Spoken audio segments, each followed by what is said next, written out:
Students, संधियों की श्रृंखला में हम सबसे पहले दीर्घ संधि शुरू करते हैं। दीर्घ संधि का सूत्र क्या है? अकः सवर्णे दीर्घा। सबसे पहले तो आप ये जान लीजिए दीर्घ संधि होती क्या है। सिंपल सी बात है, समान वर्णों के मेल को दीर्घ संधि कहती हैं। अर्थात कहने का मतलब क्या है, दीर्घ संधि में एक जैसे वर्णों का मेल होता है। जैसे और स्वर संधि है चूंकि तो स्वर ही आने हैं इसमें, और इसका सूत्र है अकः सवर्णे दीर्घा। अकः सवर्णे दीर्घा यानी अक को दीर्घ होता है सवर्ण परे रहने पर। सवर्ण माने क्या होता है? समान वर्ण। अक आपने माहेश्वर सूत्र देखे थे, उसका पहला सूत्र जो था वो अक था। और कैसे बनाया था वो आपने उस वीडियो में देख ही लिया कि अक के वर्ण हमने कैसे निकाले थे अयुण और रिलिक। इन दो सूत्रों से ये हमारा अक बना है। तो इसमें अक को दीर्घ होता है सवर्ण यानी समान वर्ण आने पर। अर्थात अक के बाद में यदि अक का ही वर्ण आए, समान वर्ण यानी आ के बाद आ, ई के बाद ई, ऊ के बाद ऊ, री के बाद री और ली के बाद ली। एक चीज़ बताना चाहेंगे कि दीर्घ संधि में जो है वर्णों, समान वर्णों का ये मतलब नहीं है कि छोटे आ के बाद छोटा। एक जैसे वर्ण का मतलब है कोई भी आ के बाद आ ही आना है, ई के बाद ई आनी है, ऊ के बाद ऊ, री के बाद री और ली के बाद ली। समान वर्ण का मतलब ये है, क्योंकि असमान वर्ण जो है बाकी सारी संधियों में असमान वर्ण ही आते हैं, एक जैसे वर्ण सिर्फ दीर्घ संधि में आते हैं। तो अक को दीर्घ होता है सवर्ण परे रहने पर। अब परिभाषा इसकी क्या हो जाएगी? यदि दीर्घ या ह्रस्व आ ई उ री ली के बाद इनका कोई समान वर्ण आता है तो उसे दीर्घ संधि, उसे दीर्घ हो जाता है।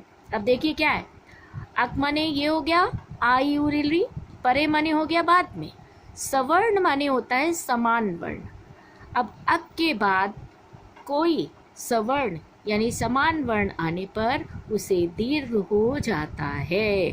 अर्थात समान वर्णों के मेल को दीर्घ संधि कहते हैं।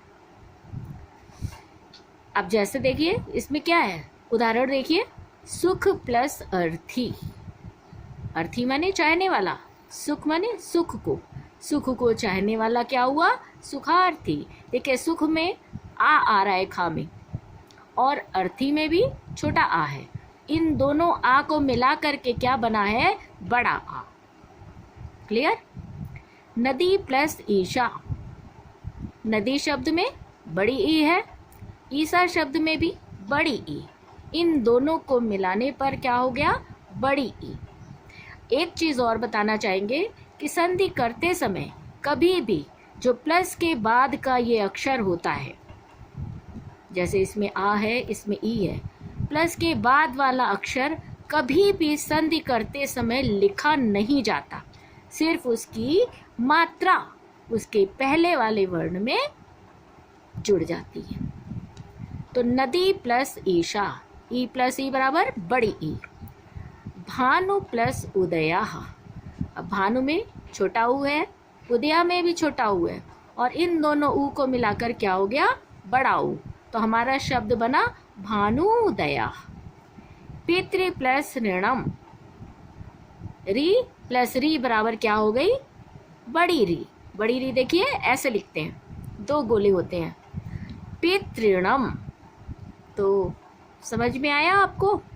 अब यहीं पर ये देखिए कि कैसे हम पहचानेंगे कि इन शब्दों में दीर्घ संधि है। इसके लिए इनकी पहचान क्या है? नंबर 1, जुड़े शब्दों में, जब जुड़े हुए शब्द होते हैं, संधि होती हैं, तो उसमें जुड़े शब्दों में बड़ी मात्राएं होती हैं। अर्थात बड़ा आ होगा, बड़ी ई होगी, बड़ा ऊ होगा या री होगी। और टूटे शब्द अर्थात जब संधि विच्छेद इस कंडीशन में शब्द होंगे तो क्या होगा?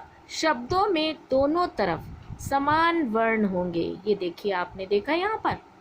और बड़ी मात्रा, जुड़े शब्दों में बड़ी मात्राएं, ये देखिए नीचे उदाहरण में पुस्तकालया, का में बड़ा आ रहा है। महिषा, ही हा में बड़ी ई है। विधुदया, धा में बड़ा ऊ है। विद्यार्थी, बड़ा आ रहा है। देवालया, देवालया में बड़ा आ है। और गुणीशा, इसमें भी बड़ी मात्रा है।